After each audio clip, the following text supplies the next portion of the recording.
Olá! Hoje a gente vai explorar uma das ideias mais ousadas, eu diria, de toda a história da filosofia. É a tentativa de provar que Deus existe. Mas olha só, não com fé, nem com milagres. A arma aqui é uma única e supostamente inescapável linha de raciocínio lógico. Pois é, será que dá para provar a existência de Deus com uma única frase? Essa foi a pergunta que simplesmente consumiu um monge da Idade Média chamado Anselmo.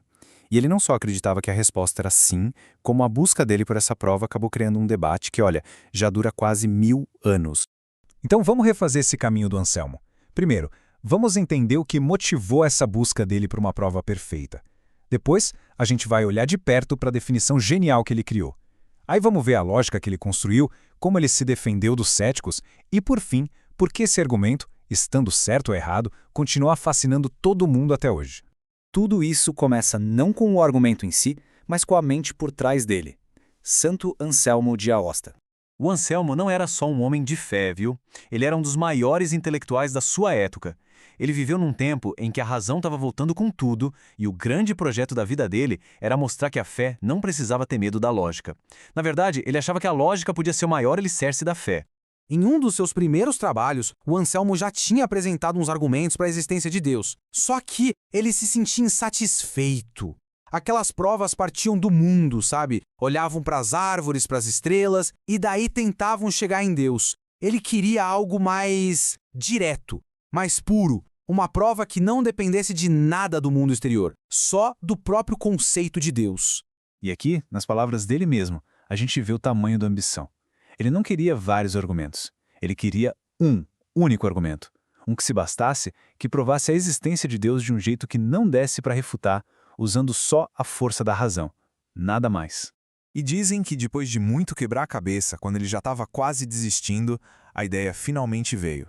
E a chave para tudo era uma única e poderosíssima definição. Olha só, essa não é uma definição comum de Deus, tá? Não fala de poder, de bondade, de criação, nada disso. É uma definição puramente lógica. Um ser do qual não é possível pensar nada maior. Guardem bem essa frase. É aqui que está toda a mágica, toda a força do argumento do Anselmo. Essa fórmula foi a grande sacada do Anselmo. Ele a criou para ser o motor da sua prova. Ele acreditava que a partir do momento em que alguém entendesse de verdade o que essa definição quer dizer, a existência de Deus se tornaria, bem, uma conclusão lógica e inevitável. Então, como é que ele faz essa ponte? Como ele sai de uma simples ideia na cabeça e chega na existência real? Bem, ele usa essa definição para construir uma corrente de lógica, que, segundo ele, nos força a aceitar que Deus tem que existir no mundo real. O mais curioso é que o Anselmo não escreve para o pessoal que já acredita. Ele monta todo o argumento como um desafio direto ao insensato. Aquela pessoa que lá no fundo diz para si mesma, Deus não existe. O objetivo dele é provar que essa negação é em si ilógica. Vamos com calma, passo a passo, para a gente entender essa lógica. Primeiro, a pessoa que duvida entende o que significa a frase um ser do qual não é possível pensar nada maior? Sim. Claro. Então essa ideia existe na mente dela, certo? Beleza? Agora vem o pulo do gato. Pensa comigo. O que é maior? Um ser que existe só na imaginação ou um que existe na imaginação e na realidade? Obviamente, o que existe na realidade é maior. Então, se o ser maior de todos existisse só na nossa mente, ele não seria o maior de todos, porque a gente conseguiria imaginar um ser ainda maior, um que existisse de verdade. Percebe a contradição? Para resolver esse nó, só tem uma saída. Esse ser supremo tem que existir na realidade. Anselmo, como um bom filósofo, já estava esperando as críticas. Ele sabia que o insensato ia dizer, ué, mas eu consigo perfeitamente pensar que Deus não existe. E ele tinha uma resposta na ponta da língua, que se baseia numa diferença bem sutil sobre o que significa pensar. A defesa dele é toda baseada nessa distinção aqui. Para ele, uma coisa é pensar na palavra Deus, só nas letras, no som. Outra coisa, bem diferente, é entender de verdade o conceito por trás da palavra. Então, para Anselmo, quando alguém diz que Deus não existe, isso é só um sinal de que a pessoa ainda não entendeu o conceito na sua totalidade. Para ficar mais claro, pensa num triângulo. Se alguém entende de verdade o que é um triângulo, essa pessoa entende que ele necessariamente tem 3 lados. É impossível conceber um triângulo de verdade sem 3 lados. Para Anselmo, com Deus é a mesma coisa. Se alguém entende o conceito do maior ser concebível, vai entender que ele necessariamente existe. E é exatamente essa confiança no poder da lógica pura que faz o argumento do Anselmo ser tão atemporal.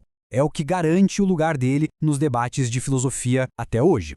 A beleza e, para muita gente, o problema desse argumento é que ele funciona meio que num vácuo, sabe? Totalmente isolado do mundo físico. Ele não precisa de fósseis, de telescópios, nem de textos sagrados. É um exercício de razão pura, uma aposta muito ousada na capacidade da nossa lógica de mapear a realidade. Essas aqui são as vigas que sustentam todo o argumento. Ele parte do princípio de que uma necessidade lógica tem consequências no mundo real. Ele tenta construir uma ponte da mente para a matéria, usando só as ferramentas do pensamento. A grande questão é, essa ponte é firme mesmo?